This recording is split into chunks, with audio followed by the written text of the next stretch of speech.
Hello అండి. Welcome back to our channel ultimate Amrutham. ఈరోజు cauliflower తోటి ఆవ పెట్టుకుందాము. అందుకోసం కాలీఫ్లవర్‌ని చిన్న చిన్న ముక్కలుగా కట్ చేసుకొని ఒక గిన్నెలోకి తీసుకోవడమే. చూసారు గదా! ఎంత చిన్న ముక్కలు కట్ చేసుకోవాలి.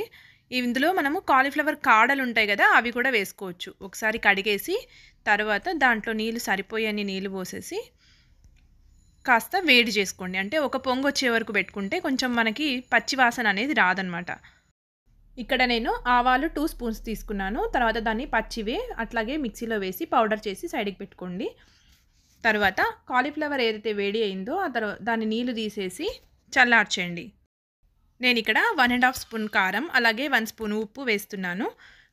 తర్వాత కాస్త మెంతి పొడి, అలాగే నేను మిక్సీలో వేసుకున్నాను గదా! సరిపోయేంత ఆవపొడి అంటే ఒక 2 టేబుల్ స్పూన్ ఏసుకోవచ్చు. వేసుకొని బాగా కలుపుకోవాలి. మీరు మీ కాలీఫ్లవర్ ఎంతైతే క్వాంటిటీ ఉంటుందో దానికి తగ్గట్టుగా ఉప్పు, కారం వేసుకుంటే సరిపోతుంది. తర్వాత దీనికి మనం పోపు పెట్టుకోవడమే.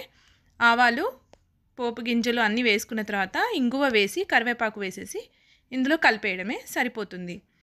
ఉప్పు, కారం వేసిన తర్వాత ఏదైతే ఉంటుందో అది మనం చేత్తోటి కలిపితేనే దాని టేస్ట్ వస్తది. మొత్తం గూడా మంచిగా కలుస్తది.